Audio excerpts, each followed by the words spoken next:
Kapoor settle అవుతుందా? ఇదే ఇప్పుడు క్వశ్చన్. ఎందుకంటే బాలీవుడ్ లో అంత క్లిక్ అవ్వలేదు. పైగా అందరూ కూడా శ్రీదేవితో పోల్చి చూడడంతో కాస్త మైనస్ అయింది. ఎందుకంటే జాన్వి అమ్మ అంతా అందగత్తె కాదు, శ్రీదేవి ఏమైనా సింగిల్ పీస్. అలాంటి అప్సరస మళ్లీ రావడం కష్టమే. కాస్త పోలికలున్నందుకే జాన్వి హీరోయిన్ అవగలిగింది. బాలీవుడ్ లో అంటే ఎక్స్పోజింగ్ మ్యాజిక్ ఎక్కువ కాబట్టి నెట్టుకొచ్చింది. టాలీవుడ్ లో అలా కుదరదేమో అనుకున్నారంతా. కానీ దేవరా సాంగ్ రిలీజ్ అయ్యాక ఏమైనా జాన్వీకి కుర్రోళ్లంతా పడిపోయారు. ఆ సాంగ్ లో తారక్ ని ఎవ్వరూ చూడడం లేదు. సాంగ్ అయ్యే వరకు జాన్వీనే తదేకంగా చూస్తూ ఉండిపోతున్నారు. ఏది ఏమైనా యూత్ హార్ట్ ని హిట్ చేసింది జాన్వీ. సినిమా కాస్త హిట్ అయినా జాన్వీ టాలీవుడ్ కెరియర్ లో రెక్కలు కట్టుకోవడం ఖాయం.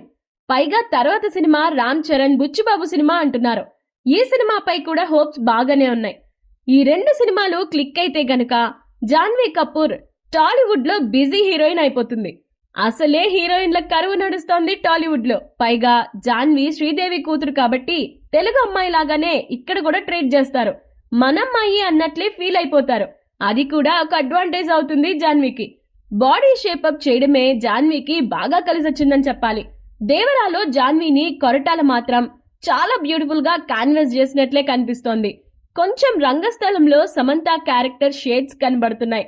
సమంత ఏడ్చినా నవ్వినా క్యూట్ గానే ఉంటుంది. మరి జాన్వీ ఎక్స్ప్రెషన్స్ లో ఎలా ఉంటుందో సినిమా రిలీజ్ అయితే గానీ తెలీదు.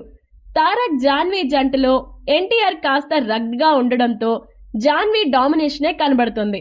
సినిమాలో తారక్ క్యారెక్టర్ మొత్తం చూస్తే గానీ ఆ కాంబినేషన్ ఎలా ఉంటుందో తెలీదు. సాంగ్ లో అయితే జాన్వీదే డామినేషన్, అందులో డౌట్ ఏం లేదు. దేవరా రిలీజ్ తో జాన్వీ కెరియర్ గ్రాఫ్ ఫ్యూచర్ కూడా తేలిపోతుంది.